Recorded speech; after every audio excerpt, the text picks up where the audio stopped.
Hey, YouTube family, welcome to the Kevin Strong Show. And in this video, the recession is here. People can't deny it, even though I think it started a long time ago. The Psalm rule confirmed that the recession is here. We're going to talk about that. We're going to talk about unemployment. So what is the Psalm rule?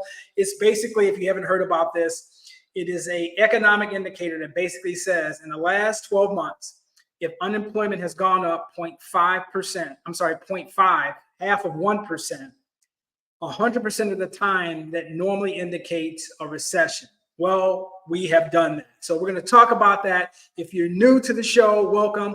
I'm going to ask you to do two things. Hit the like button. And if you have not subscribed to my channel, please consider doing so. Rough market, stock market. We're going to talk about that near the end of the video. Didn't have a good week, but I'm hoping for a rebound. I'll tell you one trade that I'm hoping is going to turn around and what I would do moving forward, since it looks like the highs in terms of the stock market are in for 2024. Had to go to the dentist, got a clean bill of health on Wednesday. Had to give you your money's worth there. And had to get the little x-rays and cleaning and all that. So you know me, I took it as an opportunity to make a joke. Lady that was cleaning my teeth had not cleaned my teeth in a while. I said, wow. I have never spent this much time looking and staring into a woman's eyes. So she started laughing. I said, normally after 5 minutes, I go to sleep. I'm just kidding. No, I'm just kidding. I take a lot of supplements, but I don't take a blue pill. I'm still holding it down. No pun intended. So if you're new to the show, like I said, welcome. If you're laughing or if I made you laugh right now, take a pause for the cause, hit the like button. But without further ado, we're going to talk about this Psalm rule. And as I just explained to you, basically what it is that within the last 12 months, unemployment has kicked up a half of 1%. And that typically indicates a recession. This goes back, the Psalm rule goes back to 1960, and it is 100% accurate. So once again, these gray bars on the chart indicate the recession. So as you can see here, when this line starts to move up and it gets above 0.5, it basically indicates a recession. As you can see here throughout this chart, every single time those numbers go above 0.5, we get a recession 100% of the time. Get some false breakouts here, but these are ones that are not above 0.5. Once it hits above 0.5, as you can see here, we get a recession. Obviously, the healthcare crisis, and right now, we're in July of 2024, as this chart goes or illustrates, and where we're at. Are we below or above 0.50? We are above 0.50. The Psalm rule is confirmation that the recession indicator is 100% accurate, and that's why you're starting to see the stock market just lose its mind, because the narrative of a soft or no landing has been destroyed. We are set up for a hard landing. I think, as I've said in previous videos, this is an indication of a global recession and possibly a quasi-depression. Intel just laid off, 15,000 workers. The average salary of an employee who works in Intel is $104,000, and they laid off 15,000 people. I think remote work is going to get destroyed on an international level. I think tourism, as a result of a global recession, is going to start to dry up. Those people who work remotely will get thrown out quickly because a lot of those folks never established a corporate culture. They don't have a relationship with some of these hiring managers. So it's going to be easy for somebody to look at a spreadsheet and says, oh no, we're going to cut here and we're going to cut there. Those of you who are contemplating in the future, maybe 3, 4, 5 years down the line of possibly living overseas, such as myself, if you're currently in that environment now, I hope at minimum you have a 12-month emergency fund, because that's the worst place you want to be, is to be out of your support system, be living overseas, and then abruptly get hit with a pink slip. So now we're going to slide in and look at something that's called the historical chart for unemployment. And this is going to show you why I think at minimum we might be looking 2030, a good 7 years before the unemployment rate dips down to 4% or lower. So I'm going to share that chart with you. And then finally, we're going to finish up talking about some stocks. So as you can see here, guys, this is the unemployment rate. This goes back to 48. And I'm not going to go through every little dip, but once again, for clarity purposes, all of these gray bars, these vertical bars that you see on this unemployment rate chart indicate a recession. Once again, this goes back to 1948. So as you can see here, when we got above, let's say 4% here, let's just say around November of 1948, it took almost 3 years before that unemployment rate went back down to that level. Here's something ominous moving forward. So in 1973, we hit around 4.8% in 1973. Okay. How long did it take as unemployment started to go up, as you can see from the chart looking to the right, before it settled back down to at least 4.8%?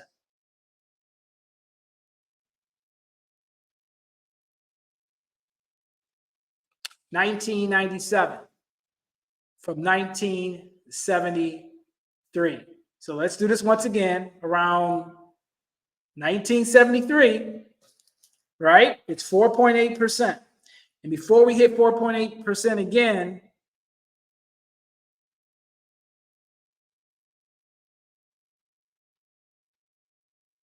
let's just say 1998, right? Long time, almost 30 years, long time, long time. So taking 2000, 3.9%.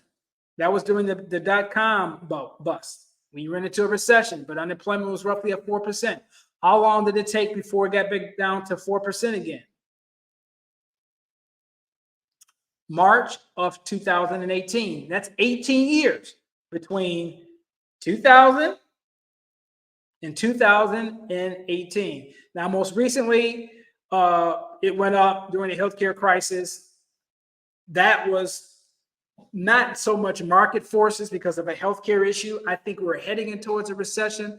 The government came in, did quantitative easing, interjected a lot of money into the system. So we're going to say this is an anomaly. But as you can see here, historically speaking, when unemployment goes above 4% and that SOM rule kicks in, it takes years before unemployment goes back down to where it used to be before it started to tick up. So if we are not looking at what happened during the healthcare crisis in 2020 and looking at the most recent one here, right, which would be what? The great financial crisis. So even if unemployment doesn't quite reach to the level of 9.9% or 10% like it did in November of 2009 during the great financial crisis, and it goes just below that, and let's say it goes to around 9.5%, a little below that. We're at 4.3% now. That means that unemployment is going to double. So by the time it gets up to that level, which could take a couple years, and then come back down, that's easily a 7-year period. I said 2030. I'm very comfortable saying that could take 10 years. We could easily be looking at 2034 before the unemployment rate goes back to what it is right now. Long time. So this is why I've been an advocate of saying keep your credit score up and your debt down. Circle yourself around people of influence, people who challenge you, people who push you, but push you in a positive direction, not in a negative direction. People who push you beyond your comfort zone, not people who push you into complacency, because birds of a feather flock together. There is a reason why eagles don't fly with pigeons. That is not by accident. So finally, last but not least, we're going to go ahead and wrap this up and talk about some stock market picks. The one that I am still in, that I am losing thousands of dollars on, is IWM, the Russell 2000 ETF. I have a bull put spread on for this particular one, but it doesn't expire until next week, August 9th. I think my spreads are like 220 and 215, so they're 5 wide. I think I got a realistic shot of this thing rebounding back. A lot of volatility in the market for those of you who follow it. That would be UVXY, which is a volatility index. As you can see here, this thing's almost at 40. So when this thing is going down, the stock market is doing well, for those of you who don't follow all of this, so I don't lose you.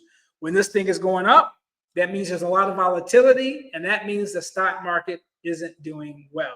So it looks like this is the 200-day moving average, this red line here, and it's sloping down, and it looks like it reached right up to 40 and it's getting rejected. So hopefully today or no later than Monday, you'll start to see the market kind of bottom itself out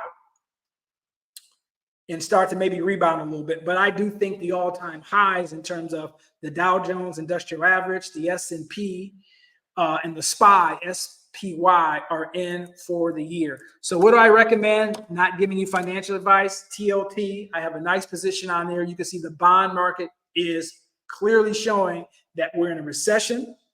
So the bond market is going to do well. What I'm doing personally, like I said, which is not financial advice, is that I have a 457 plan, which is deferred compensation. I'm not speculating in the stock market with that money because I believe the all-time highs in 2024 are in. So I'm going to move all that money into the bond market. If you are within the next 3 to 5 years close to retirement, I would not try to basically time this market. Once again, I'm not giving anybody financial advice. This is what I'm doing. I would be moving towards more conservative investments like T-bills and the bond market. So I hope you got a lot of good information. The SOM rule indicates with 100% accuracy that we are in a recession. I think this is going to be a global recession, quasi-depression. As I said earlier in the video, I think there's going to be some opportunity for those people who are well positioned with cash, credit, and opportunity. For those of you who are looking to potentially move overseas, somewhere down the line, maybe 3 to 5 years from now, such as myself, could be in a very good chance, could be in a very good position to take advantage of prices are going to go down, tourism is going to dry up. So a lot of these Airbnbs and a lot of these places that are renting for a lot of money, those prices are going to come down because the average consumer is going to be tapped out. Finally, last but not least, I think the Fed's probably going to be looking at a 0.5% rate cut in September. And for those of you who have forgotten history, back in 2008, when the Fed cut the Fed's fund rate all the way down to zero, it did not save the housing market in aggregate. The housing market took another 4 years from 2008 to 2012 before it bottomed out and started to come back up. So the devil's always in the details, because if the Fed is lowering rates, that means the economy isn't doing well. That means consumer confidence is in the tank. People are losing jobs. They're fearful. They don't feel confident in terms of job security, which means they're less likely to make long-term purchases, and inducing that person with a low interest rate still won't compel them to go out and get a 30-year mortgage in most cases. This was the Kevin Strong Show. Once again, if you have not subscribed to my show, please do so by hitting the subscribe button and hit the like button and leave a comment. Tell me if you agree or disagree as far as where do you think the market is headed in 2024 and beyond. Take care of yourself and your circle of influence, and I'll see you in the next one.